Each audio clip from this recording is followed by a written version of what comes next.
welcome back to my channel. This is my first official video of 2020. I have fallen off the wagon just a little bit in terms of content just because it's no excuse, but we recently found out we are expecting our third baby, and so my first trimester was insanely intense for me, like with the nausea and all that stuff. So anyways, I'm getting back on it, and one of my biggest things that it's been on my mind forever, and I don't know why it's taking me so long to actually just put in a video form, because I feel like I address this whenever I do my get ready with me's and things like that, but I really wanted to just make one dedicated video for this, is how I apply my concealer and have it stay and last all day. One of the biggest things to remember is that what works for me may not work for you, but I do think, especially because I used to be a makeup artist and I have worked with several clients with different types of skin types, skin tone, all that stuff, I think I figured out little tricks that actually do work. But just like anything, I say this all the time, you know, even celebrities have makeup artists on hand pretty much for if they're going on an event or if they're going to a shoot. They are on hand still for a reason. They don't just do their makeup and then leave for the rest of the day. They need touch-ups. And so some people may require more touch-ups than others, and that's just something that you'll get to know as you do your makeup more and as you understand what your needs are. So if you tend to have really oily lids or oily under eyes, I don't know if you have oily under eyes, but like slick, you know, makeup tends to slip a lot, or you tend to crease a bunch, there are other things that you might need to start focusing on. For instance, if you notice more and more that you have crepey skin under your eyes or you have really fine lines, you might want to be focusing more on the skincare that you're doing in the morning and evening. And I think more so in the evening, because in the evening is when you can really address with something a little bit stronger, like retinol eye creams, things that are really going to help with the fine lines and things that are, you know, causing you to wrinkle up there a little bit more. But those things are going to make makeup application so much easier, and it's just gonna help everything last. But regardless, I have girls that even in their, you know, early 20s tell me that their concealer is constantly either slipping or it's just creasing a lot and it's an issue. So we are going to get into that. So let's do it. I am wearing foundation. So I have my like skincare on, I have sunscreen, all that good stuff. And then I have my Tarte face tape. This is in the shade medium neutral. Recently went to an event. I loved this stuff. And I actually, it's a very full coverage foundation. I diluted it just a little bit with the Radiance Primer Plus Serum from Neutrogena. Love this stuff. It is a great way and hack to dilute anything if it's too thick. So even like your eye cream moisturizer, you can use anything really to dilute this, but I love that this has a little tint to it and a glow because I love that dewiness. So I'm not wearing anything else except for that foundation, and I just feel like my skin still looks like my skin, but I have coverage. Okay, so now we are going to move on to concealer. Now concealer I think is really personal. You know, you have your light coverage concealers, your medium, and then your full coverage. For me personally, I like to go light everywhere else, and even if I can, I will not use foundation and I will kind of just use concealer wherever I need it. But I think foundation has become more and more a part of my staple, mainly because my dermatologist a long time ago told me that foundation in a light layer is actually just another protectant for your skin. So if you think about it, when you're out in the sun all day, you have sunscreen, but you also have just a tiny layer of something else that is helping you not get exposed to the skin. And I was like, you know what, or to the sun. And you know what, I was like, that actually makes sense to me. So I almost always in the back of my head wear that. But if you have issues and you tend to break out a lot, or you just don't like the way foundation feels, then I like sticking to a concealer with a little bit more full coverage, because I find then a little goes a long way and you can really cover those spots and areas that you need help with without continuous application and just layers. So I think that sometimes people opt for lighter coverage concealers because they think, oh, it's lighter, it's not heavy, so it's gonna be easier for me to work with. And then what they end up with is like an hour later, it just kind of is invisible. So for me, I like working with a more full coverage concealer. I'm using the Tarte Shape Tape as an example because it is, I think, you know, a holy grail for many, many women. And I think the shades are very pleasing for almost every skin tone. And they've extended recently, I think, to 30 shades, which is great. But why I say this is there are so many different ways of applying this. So like for me, I like to go in and kind of just use my applicator directly. And I like getting that more full coverage feeling to it. You can take something like this, put it on the back of your hand, and then take a brush, like a stippling brush like this, and stipple it into your skin. So you're using something more full coverage, but using it in a much lighter way. So basically what I'm saying is there's always ways to make a product work differently for you, no matter what your desired outcome is. So if you want to make something more full coverage less, it's easy to do it. All I recommend is going slowly and working in layers. So you don't necessarily, unless you know that this is what you like and you want lots and lots of coverage, you don't have to go in full with, you know, a ton. You can even just dab a little bit, or however you like to work with it, you can do this. But if you're new to it and you want to learn and play around with concealers, I would just say, you know, like work with it slowly, build on layers, and then go from there. So that may not be helpful because you guys may be like, well, you're just telling me I have to test it out. And unfortunately, you do, because my skin is my skin and your skin is your skin, and you know the deal. I want to talk about this new concealer though, that is from Juno, which their high coverage concealer, as far as their more liquid form, is one of my favorites. I think it's very competitive to the Tarte Shape Tape. This is the high coverage concealer from Juno.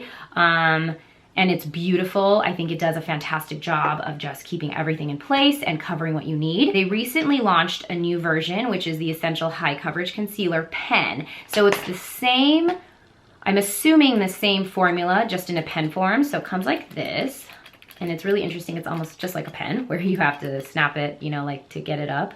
And yeah, it comes in tons of shades.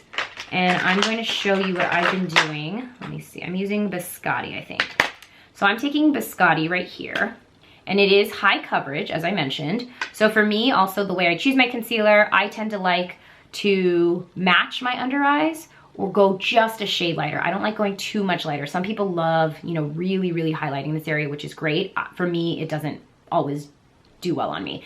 I'm doing this with me, which I've tested out, and you know, for your under eyes, unfortunately, I don't think your wrist is necessarily the best. You actually want to try it on the under eyes. All right, so now here's what you're going to need. You're gonna need the concealer that you're using. You decide if you want it high coverage, medium coverage, whatever it is. Again, for me, full coverage is what I like. Then you are also going to need a blender of sorts. For me personally, there is nothing that beats the Beauty Blender, but you have to remember that it has to be damp. That is the way you are going to get the most out of this. Some people like using, again, more brushes like this, which I think this is fantastic from Tarte, especially if you want more lighter coverage. This is the way to go. But for me, the damp Beauty Blender is the best, and I will show you guys what I mean by damp. This right now is dried up, so it is not damp and is not going to be used in its most optimal form when it is used like this. You need to have it damp. That is the science behind it. That is what makes it give you that airbrushed effect. So remember that. I feel like no matter how many times I do videos on this, people are always like, oh, I didn't realize you have to have it wet. And I'm like, yes, you have to have it wet. And this one has a new technology. You can read, it says wet me. So like when you actually wet it, it turns a different color, which then helps you remember when it turns the other color that you need to wet it again. Then a good setting powder. Now setting powders range from pressed powders to loose powders. And for me, I like a loose powder. So I'm going to use one that I've used for years. This is the Maybelline Fit Me, and I love it. It's, I don't know, it's so finely milled. It does a fantastic job of not feeling too dry. It blends in really nicely with your skin tone. And even if you bake with it, which I'll show you guys, I kind of do like a soft bake when I really want my makeup to stay. And it comes in various colors. I'm using Fair Light, but it comes in light, medium. So depending on your skin tone, you know, a lot of times when translucent came out, people were like, well, it's like the nude heel. I'm darker and translucent doesn't always look right on me. And it became a hard thing for women to necessarily work with, because at night, that's when you notice it the most, when you get flashback and people would have like raccoon eyes and their under eyes would look really, really white compared to the rest of their face.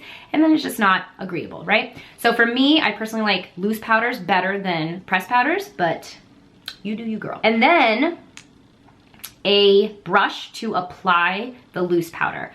For this, there are two techniques that I really like. One is using a brush like this, which is my e.l.f. highlighting brush, but I love how it has a tapered end like that, and it's just easy to work with. This is on the day-to-day, this is what I would use. And then for soft baking is this, another blender. And this one's a little different than the Beauty Blender. I've been testing it out, and the only reason I'm using this instead of my Beauty Blender is because I like one for wet products and one for dry products. So this is the Juno sponge, which got a lot of rave reviews on Amazon. So I was like, let me try it. And I like it, but I think I like it best for, using for like the dry products. So this is what I'm gonna be using. And then after that is a setting spray. Setting sprays, I think there's some that I don't like, and I have a whole video on setting sprays for different types of skin, which I will link below that you guys can check out. The one I'm gonna be using today is the Tarte Double Duty Beauty. I really like this one. I think it keeps everything in place, but it doesn't make me look too matte. It keeps my skin nice and luminous. And I say this because I do have dry skin. So after I put anything like powder products on, I always need to moisturize or hydrate again. I need to hydrate it again so that way it looks, you know, looks and feels nice and dewy, because that is the look I like. All right, let's get straight to it, shall we? So to begin, I'm just gonna take that concealer and I'm going to start applying it in an upside down V shape all the way from the inner corner of my eye to the outer corner.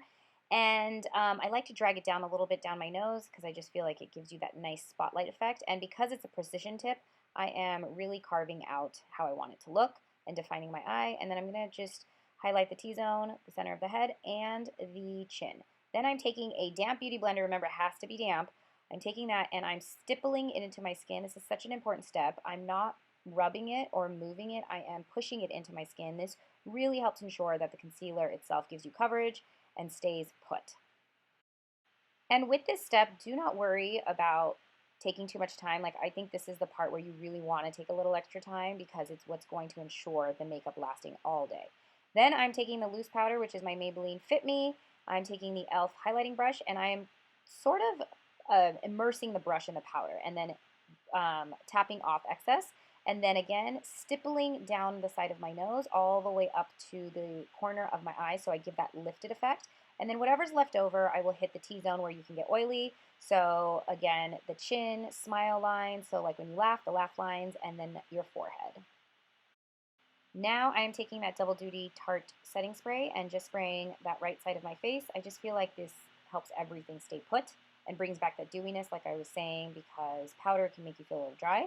So now I'm going on the other eye and I'm just going to show you how I soft bake. So for the first two steps, literally it's the same thing, just taking that concealer and then blending it out really nicely, taking my time here with the Beauty Blender. And again, it is really worth your while, I think, to spend the extra 30 seconds even to just blend that out properly.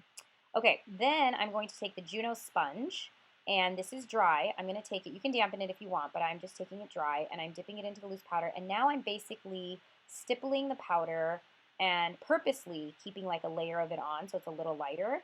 And this I'm really carving out. You can see on especially like my jawline, I'm carving out some contour. So this is making it very distinct. Then I will take that same e.l.f. brush and right away, I don't let it sit because that for me is something that's what settles into fine lines. I'm taking it and now I'm wiping it off.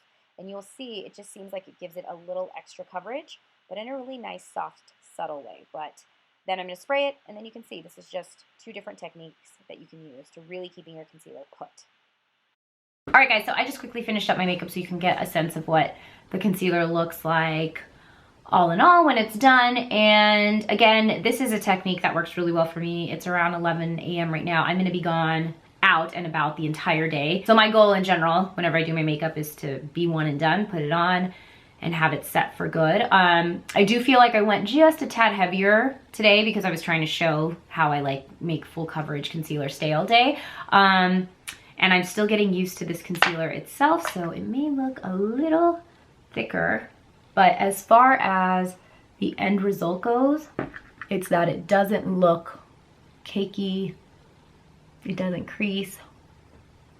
And also, that is something that you will have to kind of gauge and test out as you're trying different formulas. Like, there are some formulas that people love and I just do not agree with. That is also like, if you're using this technique and you're like, it's still creasing, it's still doing that, it might be the concealer itself. So unfortunately, it is a game of trial and error, but I do hope that these tips help a little bit for you guys. And if they do, and if you guys have any other different tips or tricks that you use to make sure your concealer stays put all day, let me know in the comments below. Let me know what else you guys want to see from me, and I'll see you later. Bye.